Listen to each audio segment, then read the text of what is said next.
Welcome aboard. It's Captain G with GW85 MAYDAY 5.4 U.S. Global Command.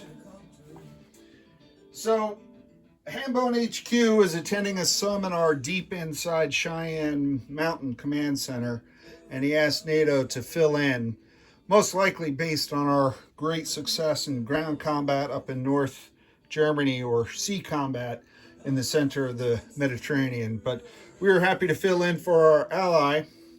A minor bit of housekeeping we're going to start with. At the end of last turn, the U.S. had 55 IPP cash on hand, but didn't roll for their Pacific counterparts, Pacific Command. And you've seen the Soviets do that. So I just need to do a quick roll to see how much of that 55 IPP will go to the Pacific. A 1, 2, or 3 takes away 3 IPP. 4 to 9 takes away 4. A 10 or more takes away 6. And that obviously impacts his IPP available for buys this turn. So, bring over the NATO Superior Randomizer technology. Dang. Oh well, we wanted a low number. Sorry. I got an 11, which means 6 IPP, which means any of our alternate buys, all of our alternate buys are herewith dispensed with, because the greedy Pacific Fleet gobbled up all that money that we had plans for. Okay, so with that out of the way, that takes care of PAC. We will be back with PAC at the end of this turn. We'll proceed with the U.S. Technology. Let me just double check. No, nuclear. Yeah, tech, then nuclear release. So the tech alone. So nuclear release. Hambone rolled for the Soviets having Shiraz. 1 die at 11, so he still gets that every turn until Shiraz is liberated. 12. There we go. With the high rolling superior. Let's hope they keep that up for one more set of rolls here. So that means that the United States is now at DEFCON 1. DEFCON 1 against the Soviet Union. They have release for theater nuclear missiles, which includes battlefield nukes. And for the U.S., that is an attack bomber that I will place in the southeast United States. It is also, that's the battlefield nukes. For theater nukes, it's 1 theater nuclear missile, which I'll place in the northeast United States, I think. And then 1 B-1 bomber, which I'll definitely place in the southeast United States. I say I think because I have to double check the rules, and I'll talk with my fellow players. I do believe Hambone might have the option to place it at any army base, not just one inside the U.S., which would mean, because I know we do that in the Pacific, the Soviets often put it down in Vietnam, and there is an army base here, and that's not something that we had discussed. So I'm going to footnote placement and defer to the fellow players. For now, I've placed it here, and I don't have any plans of firing it anywhere. But if Hambone wants to change that, we'll gather and we will change that. Okay. Wow. All right. So disappointed by how much money PAC got, but happy with the release of theater nuclear weapons. So now let's come over here, and I barely have room on my camera for all of the great and glorious goodies that the American economy gets to purchase. And that's not even at 75. Okay, so with the 6 getting siphoned away to the Pacific welfare state, the U.S. has 49 IPP. We're going to spend 6 to upgrade an airbase. We're going to spend 12 on 2 next-gen MBTs, 4 on an airborne, 3 on a light infantry, and 7 on a mech and a SAM. And I think the notes I sent you, Hambone, I had misadded this to 8, and I bought a paramilitary, and I've corrected that. So that's the change. The U.S. produces 1 anti-ship missile and 2 cruise missiles. They don't get a cruise missile from this airbase yet until after it's upgraded, so that'll be next turn. So that's a total of 32 IPP. And then for military aid, the Arsenal of Democracy is sending 1 diesel-electric submarine to its NATO allies. We're sending 1 light infantry to Oman for 3. We're sending an air superiority fighter, which I do have a sculpt, but I didn't magnetize it. So I'll take care of that. So this yellow designates ASFs. Pay no attention to the gray wingtips. Anyway, so that's going to UAE, and they're paying 2 IPP for that. So it costs the US 6. We're buying a SAM for 1 with the Saudis, paying 2 of that, and US only paying 1. We're sending a SAM to South Africa with the South Africans paying 1 Cougaran, leaving the US only make up 2.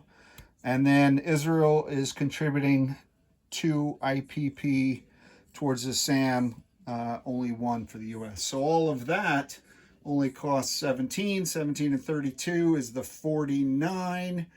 No bonus units because of the Pacific role. All right, so let's go to combat. We do have a few combats. I'm going to start with the more complex, and then we'll get to the more intimate. You see this? All right. So mapping out one of these very clever paths inspired by this new navigation technology that the Soviets have. The U.S. is sending from the Maverick Air Wing off the USS Enterprise 1 Navy attack bomber. It's going to fly from I-6, the Persian Gulf, 1, 2 over Jordan, 3 over Israel, which we have defense treaty with Israel, 4, 5, 6, 7, 8. So it'll take up position over the airspace, in the airspace over Lazio, and fire an ASM, anti-ship missile, guided by NASA satellites to target against the Soviet flotilla. I wouldn't call it a fleet, well, certainly not an armada, in the Adriatic. So there's 2 frigates and 2 amphibious assault ships. And if we hit on a 5 or less, then we get a pick. All right. So that is Naval Attack 1. Naval Attack 2 is here in A10 against this destroyer that is guarding the critical source of supply for Warsaw Pact. Let me tilt you. Okay.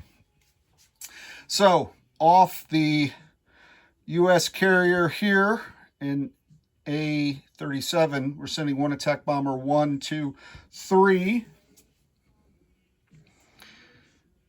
And then from the Southeast United States, the new attack bomber that we got a nuclear release, it's naval version, flying 1, 2, 3, where it joins, right, where it joins the path.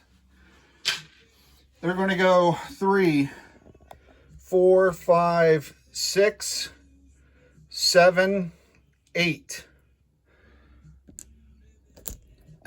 8 to attack here, this destroyer.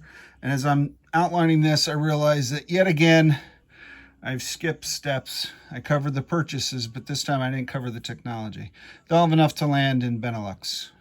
And the reason I'm bringing that up now is because whether or not there's a fighter in this attack depends on whether or not we get precision-guided munitions. So let's go back. Let's pause. I'm not going to go over the rest of the attacks. I'll do that after. I'll do that after. Okay. So we rolled the nuclear release. I forgot to roll for tech. So let me bring you in here to this specific American text roll box, tech box. So Tech 1 is precision guided munitions. The U.S. is at technology stage 3, so we're going to put 2 dice on that. And if we get that, then that will allow the fighter to join the attack against the frigate. Let's see what else.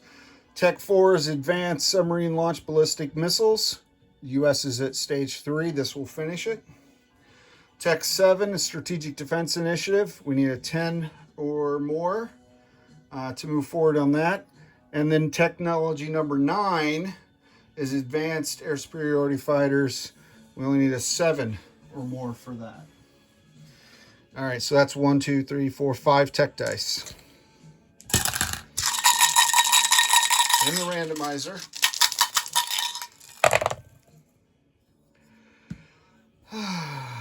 Okay, we got an 11 and an 8. Both PGM dice missed, sadly, and the SDI missed. So we don't get PGM, which is very frustrating. We do get number 4 is advanced submarine launch ballistic missiles. So the United States completes that.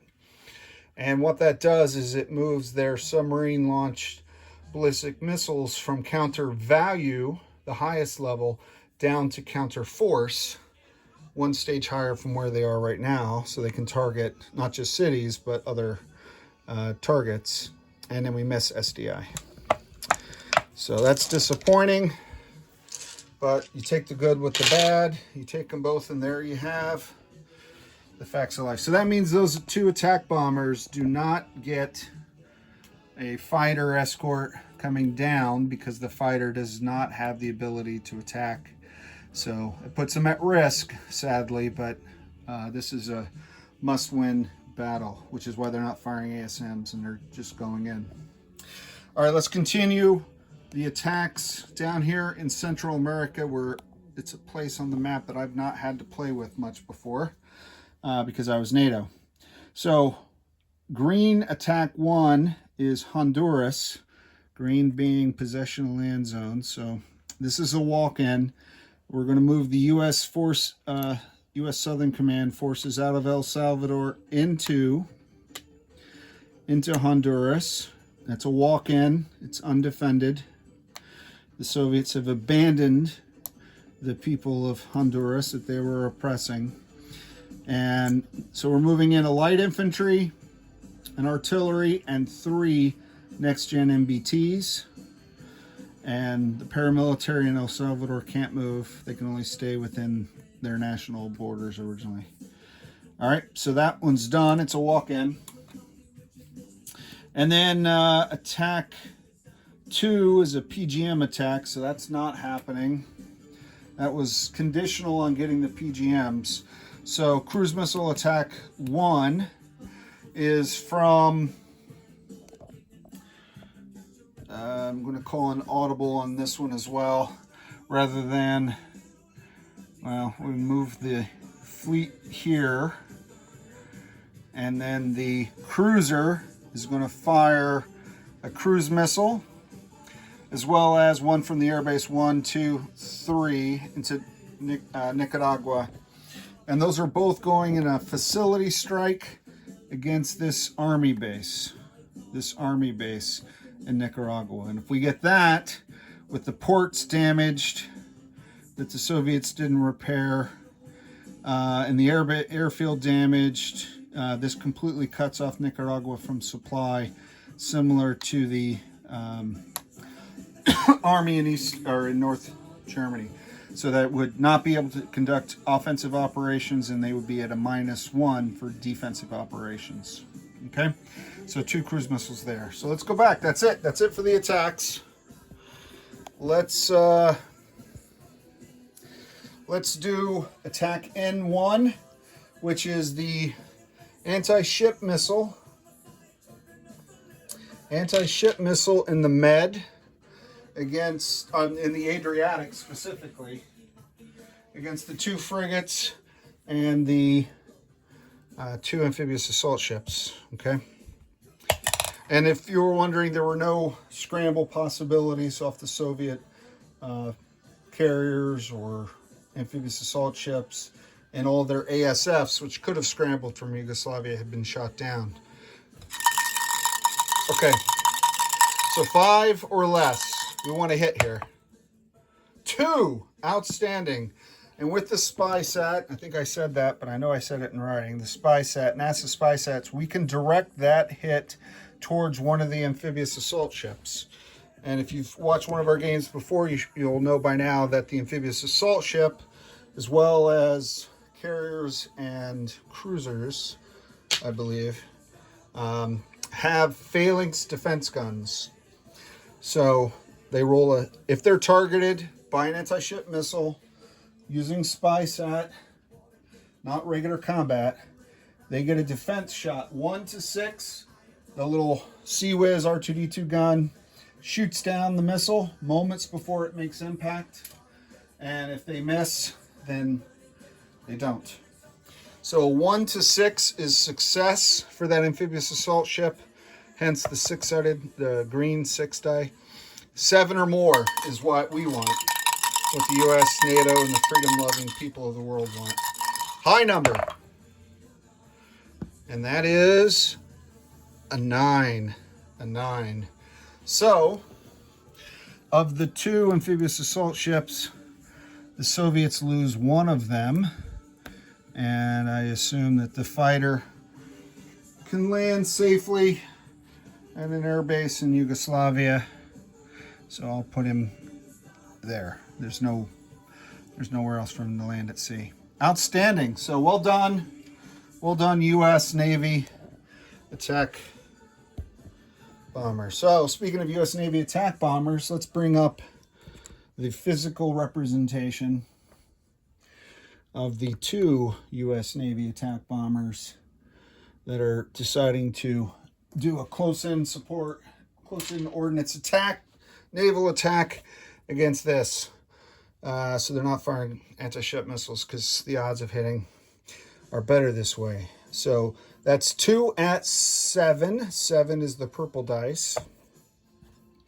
So I'm going to see if we can get a hit there, and then we'll roll the defender at a 4. All right, 4 and a 5. In theory, if those were ASMs, they would have hit, but who knows? But we'll take it. So the destroyer is kaput, and he defends at a 4 or less, the white dice. High number, come on, high number. Here we go, high number. Dang. All right, sadly, the U.S. Navy payback squadron is shot down. Costly victory for a destroyer, but it is a strategic victory of huge consequence. And then the remaining fuel lands in Benelux. Well, I'll do non-combat, and you'll see it, because right now you're looking at an empty box. Let's move quickly to the cruise missiles. So this is 2 cruise missiles firing at the military base.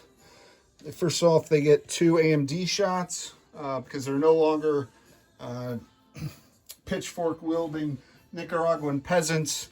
Those are hardcore communists under Soviet control, so the Soviets gave them AMD technology. 2 4s against the missiles. 6 and a 2, so they shot down 1 of the missiles. Come on, Hambone. Come on, Hambone. You have 1 missile going in to blow up the baby milk factory and make all those Soviet armies out of supply. 5. Whoop, whoop, whoop. Can you zoom in? Or is it just, did I just make that blurry? I'm not wearing my glasses. All right, so that's a success, but I'm thrilled by that as well. So that puts damage of 1 IPP on that army base in Nicaragua, and knocks out that Soviet army in Central America, knocks them out of supply. All right, let's move swiftly and with purpose to non-combat. I will tilt you. Can I bring you over here without squashing? Yeah, you'll remain in a position of superior observation. Okay, so I'm going to land in Benelux.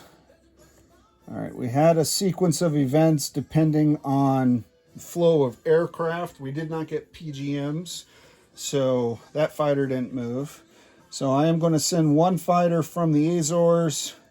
One, can you see, what can you see in the middle? Let me just bring you down here.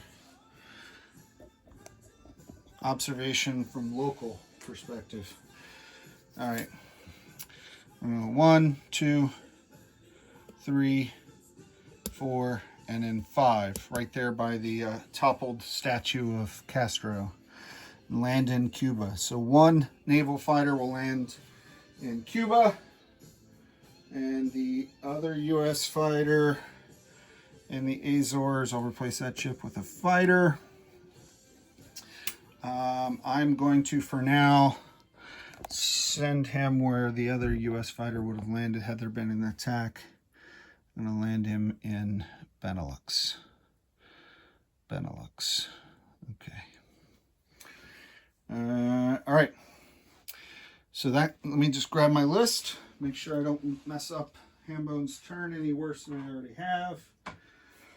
So we did that. Okay, so now let me take you, the naval bomber in Lazio only has one more movement. There's nowhere else he'd rather be than in Lazio. So he will stay there. And let's go over here to Central America so we can watch the dance of the U.S. forces. All right.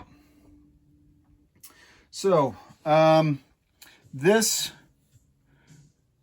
ASF off the carrier before the fleet moves over is going to rebase. So this ASF squadron is flying to the USS Enterprise in I-6 as rebasing to replace the squadron of attack bombers.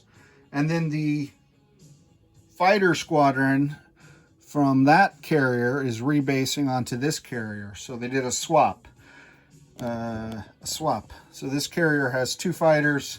The carrier in the Persian Gulf has 2 ASFs. All right. And confirming that from A-37 to A-36 was the cruiser, the destroyer, the frigate, and the carrier. The sub has not moved yet and was not used to launch cruise missiles that came from the CGN and the major air base. All right. This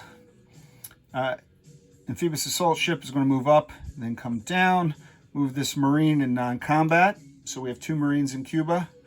The one airborne is going to fly up to southern United States. So I have two squadrons of airborne there, 2 regiments of airborne there.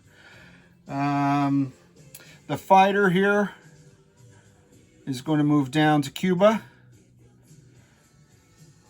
And so I got the Marine to Cuba, the airborne to the southeast, the fighter to Cuba. All the way down at the bottom of my map in A49 is this U.S. sub. He's going to move into this box. 2 movement points to A43. So 1, 2, A43, 3, A41. And I think, I'm not sure, I think he gets a 4th movement bonus for this. I forgot to check, but I think ports do provide that. So if he does, he's here with the other nuclear attack submarine. If not, he's off by 1. All right. So that took care of that. I did the NATO sub. And, oh, one last air redeploy. This light infantry in Iceland is going to jump in that air base and airlift down here to Egypt into that air base. Okay, so an airlift to Egypt. All right, so now we have place units. Let me just double check my notes, because Marine, Iceland to Egypt, yep. I landed those guys. Okay, place units. First thing, the 2 next-gen MBTs are going to go to the POMCUS sites.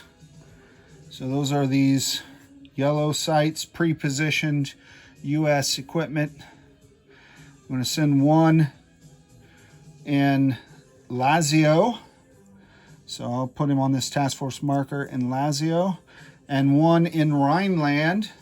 He'll go on the U.S. task force marker in Rhineland. So Rhineland and Lazio POMCUS sites have been utilized. This major air base is being upgraded in the Northeast United States. So we're going to place the airborne early warning to designate that. And that means after this turn, the U.S. will get 3 cruise missiles per turn for upgrading their air forces.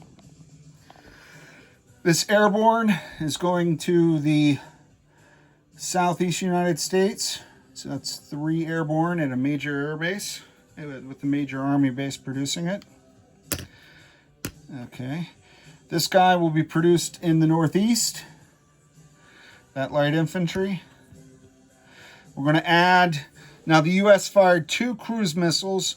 I believe they had 4, but I'm not sure. I defer to Hambone, but I certainly didn't use all of them.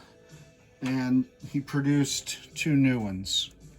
So +2 in cruise missiles, and we only fired the 1 anti-ship missile and we're replacing it. So those net out. So he has the same number. And then this mech and SAM are being produced in Egypt, Operation Bright Star. Mech and a SAM, they'll be chipped out.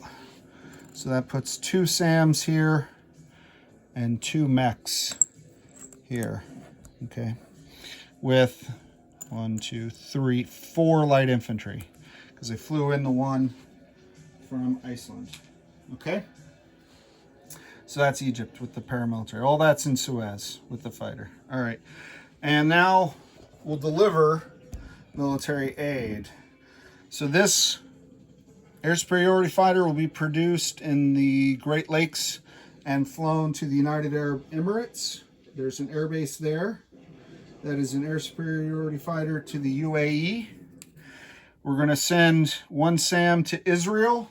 It's going to go around Africa, cannot cut through the Med because of this Romeo diesel electric and the Soviet Armada and everything in the rest of the Med. So it's got to go all the way south, around South America, up into the Red Sea, and then into the sea zone, because I don't think they have a port there. That port, I believe, is for Jordan.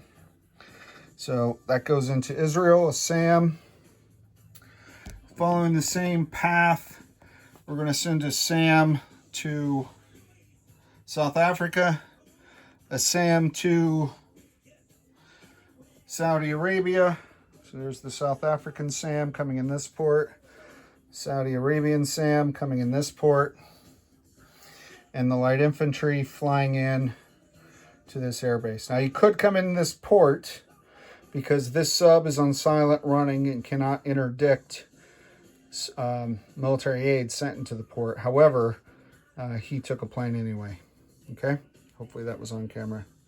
All right, so that leaves the last diesel electric submarine produced this minor shipyard off Bermuda, sent up and around and down to Denmark at this port in A10.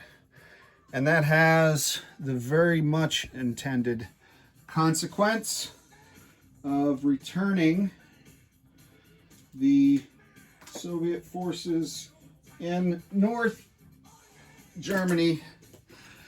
So we're blockading that port again and putting these guys out of supply. So the North German task force, again, can make no combat move on NATO, on Warsaw Pact's turn.